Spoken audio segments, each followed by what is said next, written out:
반갑습니다. 플러스 경매 김수경입니다. 저는 부산, 울산, 경남 지역 경매 대행 그리고 경매 교육 일을 하고 있습니다. 오늘은 대구지법 포항 지원 사건입니다. 포항에 있는 아파트 경매건인데 지금 재매각 사건입니다. 잔금 납부를 안 했어요. 재매각 보면 미납도 있고 불허가도 있고 그렇습니다. 그래서 미납이다 했습니다. 왜 미납을 했는지 같이 한번 살펴보도록 하겠습니다. 잔금 미납을 하면은 입찰 보증금을 돌려받지 못합니다. 그렇죠? 자, 이 사건 보겠습니다. 10월 26일 날 지금 재매각 날짜가 잡혀 있습니다. 대구지법 포항지원이고요. 사건 번호는 2019 타경의 1146의 물건 번호 1번입니다. 이렇게 물건 번호가 있는 경매건 같은 경우에 여러분이 입찰하실 때 입찰 서류에 입찰서에 반드시 1번이라고 물건 번호에다가 1이라고 꼭 기재를 하셔야 됩니다. 아시겠죠? 자, 아파트인데요. 전용 면적이 35.818. 그러면은 뭐 43, 4평? 뭐 요 정도 되겠다. 그죠? 감정가 2억 8,100이고요. 지금 49%까지 떨어져 있습니다. 1억 3,769만원. 7월 20일 날 한번 낙찰이 됐었습니다. 2억 2,297만 5천원. 그리고 두 사람 입찰했었네요. 한 사람은 2억 567만원. 이렇게 했는데, 자, 이때 1억 9,670만원일 때 입찰했다라는 것은 입찰 보증금만 해도 1,967만원, 약 2천만원 됩니다. 그죠? 2천만원을 날렸다. 그죠? 같이 보도록 하겠습니다. 등기부 볼게요. 등기부 보니까 2011년 7월 26일 날 소유권 이전 이렇게 했습니다. 그때 거래가액이 2억 6,850만원이었고요. 그리고 2014년 4월 30일 날 근저당 설정이 됩니다. 근저당 설정되고, 그리고 2015년 10월 2일 날 또 근저당 추가로 또 나갔네요. 그래서 2억 3,760만원에 5,040만원 또 이렇게 나가고, 가압류 들어오고 압류도 있고 그렇습니다. 자, 그래서 보니까 여기 2019년 2월 21일 날 강제 경매가 들어오고요. 그리고 2019년 4월 16일 날 그래서 근저당권자가 또 임의 경매도 들어와서 경매가 이렇게 중복으로 지금 들어와 있습니다. 자, 이렇게 돼 있는데, 그러면 우리가 등기부상에 볼 때 말소 기준 등기는 2014년 4월 30일 근저당이 제일 먼저 있잖아요. 자, 여기가 말소 기준 등기가 됩니다. 그럼 이 날짜보다 앞서서 전입되어 있는 소유자 아닌 누군가가 있어요? 라는 부분입니다. 같이 보겠습니다. 임차인 현황 볼게요. 임차인 현황. 오땡땡씨가 있다고 합니다. 점유 부분은 주거용 전체이고 전입일자는 2013년 4월 3일입니다. 말소 기준 등기가 2014년 4월 30일이잖아요. 그죠? 근저당이 2014년 4월 30일 말소 기준 등기인데 이보다 약 1년 정도 빠릅니다. 2013년 4월 3일이니까 당연히 계약력이 있습니다. 이 사람이 진정한 임차인이라면, 그죠? 임차인인데 뭐 배당 요구를 했음에도 배당을 못 받는다. 그러면은 매수인이 인수해야 하고, 또 배당 요구를 안 했다. 그래도 또 매수인이 인수해야 하는 겁니다. 자, 선순위 임차인이 있는 겁니다. 선순위 임차인이 있는데 보증금이 7천만 원이라고 지금 얘기를 하고 있습니다. 확정일자는 없어요. 미상이란 건 없는 겁니다. 배당 요구는 했습니다. 배당 요구 종기일은 2019년 6월 13일입니다. 근데 배당 요구를 2020년 6월 16일 날 했어요. 자, 배당 요구를 2020년 6월 16일 날 했다라는 거예요. 그럼 안 되잖아요.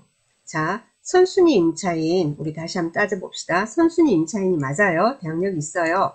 자, 선순위 임차인이 배당을 받기 위해서는 어떻게 해야 합니까? 당연히 전입 날짜가 말소 기준 등기보다 빠르니까 선순위 임차인이고 전입이 돼 있어야 하고, 그리고는 확정일자를 받고, 그죠? 확정일자를 받고, 그리고 배당 요구 종기일 이전에 배당 요구를 하고, 그렇게 해야지 배당을 받을 수 있는 거죠. 자, 배당 요구를 아무리 해도 확정일자가 없으면은 배당을 못 받죠. 다행히 예를 들면은 입찰 보증금이 소액 임차인 최우선 변제할 수 있는 그 금액에 해당이 된다면은 소액 임차인 그 범위에 들어가면은 해당되는 만큼의 그 최우선 변제금은 받을 수 있지만 전액을 다 받을 수 있는 건 아니에요. 일단 여기서는 확정은 없단 말이에요. 자, 그리고 배당 요구는 했어요. 근데 배당 요구를 하면 뭐예요? 배당 요구 어떻게 해요? 배당 요구 종기를 이전까지 해야 되는 겁니다. 임차인의 배당 요구는 정해진 날짜까지 해야 하는 거지, 그 날짜를 넘어서 하는 것은 안 한 거하고 똑같아요. 그래서 이 임차인은 확정도 없고 배당 요구를 안 한 것하고 똑같아요. 아시겠죠? 그러면은 이 보증금 7천만 원에 대해서는 매수인이 전액 인수를 해야 하는 겁니다. 그래서 낙찰가 플러스 7천만 원. 그게 결국은 여러분이 매수하는 금액이 되는 겁니다. 자, 여기서 한 가지 또 이렇게 짚고 넘어갈 게 뭐냐면은, 그런 말씀들 하세요. 낙찰가, 우리 뭡니까? 부동산을 우리가 이제 취득을 하게 되면 취득세를 납부하지 않습니까? 그러면은 낙찰가에 해당하는 취득세율을 적용받습니까? 라는 질문들을 많이 하시는데, 인수하는 금액이 지금처럼 여기 있지 않습니까? 7천만 원. 자, 그러면은 이 7천만 원도 합해서 세금을 내라고 그렇게 하게 됩니다. 취득세 절감의 효과가 있다 이런 말들 많이 하는데요. 선순위 임차인 보증금 인수하는 거. 자, 그러면은 그만큼 그러면은 그거 빼고 일단 낙찰가를 가지고 예를 들면 선순위 임차인 많이 있는 경우에 그 보증금을 예를 들면은 한 10억짜리 부동산이 있다고 합시다. 인수해야 되는 게 8억 정도야. 그래서 낙찰을 내가 1억에 받았다. 그러면은 1억에 해당하는 취득세를 내는 게 아니고 인수하는 8억까지 합해서 9억에 대해서 내게 되는 겁니다. 그 부분에 대해서는 여러분이 착오가 없었으면 좋겠습니다. 자, 그런데 여기서 중요한 거는 이게 뭐냐면은 자, 이 전입돼 있는 이 사람이 소유자의 며느리인 것으로 현황 조사됐다. 이랬어요.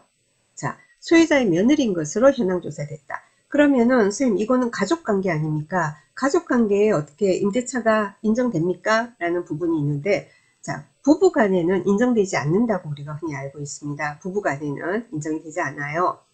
판례들을 보면은 주로 그런데 부모 자식 간에 이런 적법한 부모 자식 간이라 하더라도 적법한 임대차 계약을 제대로 했다면은 그거는 인정을 받습니다. 그런데 이 소유주 있지 않습니까? 이 소유주하고 이 전입되어 있는 사람 예를 들면은 소유주는 여기 소유주의 며느리가 지금 임차인이다 이렇게 돼 있어요. 근데 소유주와 며느리가 한 집에 같이 전입을 하고 있고 단지 소유주 이게 오땡땡씨가 세대주로만 되어 있다. 이렇게 되면 한 집에 거주하는 경우에는 임대차를 인정받기가 상당히 어렵습니다. 자, 그러면 뭐냐면은 그럼 이 소유주는 그럼 여기 살아요? 아니면 다른 데 살아요? 라는 부분이 되겠죠. 그러면 우리가 확인할 수 있는 방법이 뭐겠어요? 제가 이제 이거를 이제 강의를 하기 위해서 등기부를 열람을 해봤어요. 등기부를 열어보니까 소유주 같은 경우는 처음부터 이 집에 주소가 되어 있지 않아요. 다른 곳에. 여기는 지금 여러분도 등기부 열어보면 옥션 사이트 보잖아요. 열어보면은 등기부 이렇게 클릭하면 나와요. 여기는 포항 북부예요. 근데 지금 현재 소유주 박모 씨 같은 경우에는 포항 남구 쪽으로 주소가 되어 있더라고요. 예, 그렇게 되어 있어요. 그래서 지금 같은 경우에는 이렇게 오모 씨, 이 임차인 같은 경우에는 어떻게 해요? 별도로 살고 있고 진짜로 임대차 계약을 했고 그리고 보증금 7천만 원을 정말 이체를 했고 그런 어떤 근거가 있다면은 우리가 전액 인수할 수밖에 없는 그런 어떤 상태인 거죠. 낙찰가 플러스 7천만 원이라고 돼야 되는 거고 그래서 그 부분에 대해서 나중에 이 사람이 임차인이 아닌 걸 밝히고 싶다면 그건 낙찰되고 나서 이제 우리가 어떤 사실관계 조회를 한다라든지 여러 가지 그죠? 그런 걸 해가지고는 만약에 진짜로 아니다. 제대로 자기들 금융기관들 오고 간 게 그런 게 증빙을 할 수 없다. 그러면은 임차인이 아닌 게 되겠지만 지금 현재 나타나 있는 이제 여러 서류만으로 봐서는 그냥 7천만 원 인수라고 생각을 하고 해야지 사고가 없을 수 있다라는 생각이 듭니다. 여기 전문가 멘트 같은 경우에도 구독시원에 보면은 이렇게 분석하시는 분들 있지 않습니까? 그분들이 이렇게 나름 이렇게 전문가 멘트라고 해서 주로 이렇게 해놨어요. 네, 그분들이 해놓은 게 뭐냐면은 부모 자식 간 적법한 임대차 계약은 주택임대차보호법 적용을 받을 수 있습니다. 이분들도 이렇게 해놨어요. 다만 동일 세대원일 경우 아까 제가 얘기했죠. 한 집에 같이 거주하는 경우 그런 경우 그리고 독립세대원이라도 한 집에도 세대는 달리할 수도 있잖아요. 한 아파트에도 보면은 세대주가 두 개 있는 경우 있죠. 두 세대가 있는 경우 있잖아요. 그죠? 네, 그래서 동일 세대원인 경우 그러니까 같이 한 세대로 돼 있거나 아니면은 한 집에서 독립세대라도 그러니까 같은 공간에 거주하는 경우 또는 미성년자로 소득이 없는 경우 등은 허위 임차인으로 인정되는 사례가 많으니 그런 어떤 판례들이 있단 말이에요. 그래서 이와 같은 사실을 물건을 대출한 금융기관이나 현장 조사를 통해서 확인해 보시기 바랍니다. 했어요. 자, 그러면은 이 부분을 여러분이 확인할 부분은 뭐겠습니까? 이 근저당권자 있지 않습니까? 근저당권자 은행 측에 문의를 해봐야 되겠죠. 지금 전입되어 있는 오모 씨에 대해서, 그죠? 무상거주 확인서가 있다라든지, 아니면은 대출 나가는 그 시점에, 지금은 아니라 하더라도 대출 나가는 그 시점에 소유주랑 이 오모 씨랑 같은 동일 세대로 같이 거주를 하고 있었을 수도 있지 않습니까? 그러니까 무상거주 확인서가 들어왔든지, 아니면 그 당시에는 같이 주민등록이 돼 있어서 주민등록 등본이 제출이 돼 있다라든지, 뭐 여러 가지 그런 부분을 여러분이 확인을 하셔서 이제 입찰에 참가를 해야 되는 거죠. 그런 내용을 확인할 수 없다면 7천만 원 인수다라고 생각을 하셔야 되고, 아무래도 이상해, 그럴 리가 없어, 월세도 없고 그냥 7천만 원이야, 어떻게 그렇지? 그럼 내가 한번 파헤쳐 볼까? 그럼 어떻게 해요? 금융기관을 통해서 무상거주 확인서가 있는지, 또는 대출 나가는 시점에 2014년 4월 30일 되어 있습니다. 대출 나가는 시점에 동일 세대로 해서 주민등록 등본이 같이 되어 있다라든지, 그죠? 예, 그런 어떤 내용, 또는 하여튼 그렇습니다. 그런 내용을 여러분이 확인을 할 수 있다면, 아, 이거는 인수가 아니구나, 이렇게 되겠죠. 그죠? 지금은 따로 있다 하더라도 그 당시에는 같이 있을 수도 있다. 그런데 근데 그 당시에 같이 있었던 건 아닌 것 같아요. 그 근저당 이렇게 나갈 때 있지 않습니까? 예, 나갈 때 그 등기부를 열어보니까 그 당시에도 뭐라고요? 포항 남구로 소유주는 돼 있었다라는 거. 동일 세대는 아니었고, 그 당시에 대출 나가는 시점에 소유주가 여기 거주한 건 아닌 것 같아요. 그러면은 확인할 건 한 가지, 무상거주 확인서를 받았느냐, 오모시로부터. 그렇게 되겠죠. 예, 그 부분을 여러분한테 설명을 늘 자주 드리는 거지만은 또 이렇게 나오고 늘 나옵니다. 재매각 물건이. 그래서 다시 한번 상기시켜 드리고자 준비를 해 봤습니다. 자, 오늘 여기까지 하겠습니다. 금요일입니다. 붉은 보내시고, 그죠? 금요일이고 오늘 한글날, 그죠? 오늘부터 연휴 하시는 분들 계시겠네요. 지난주도 그렇고 계속 좋습니다. 날씨도 좋고 그렇습니다. 예, 코로나 때문에 함부로 어디를 가기는 어렵지만은 좋은 시간 보내시기 바랍니다.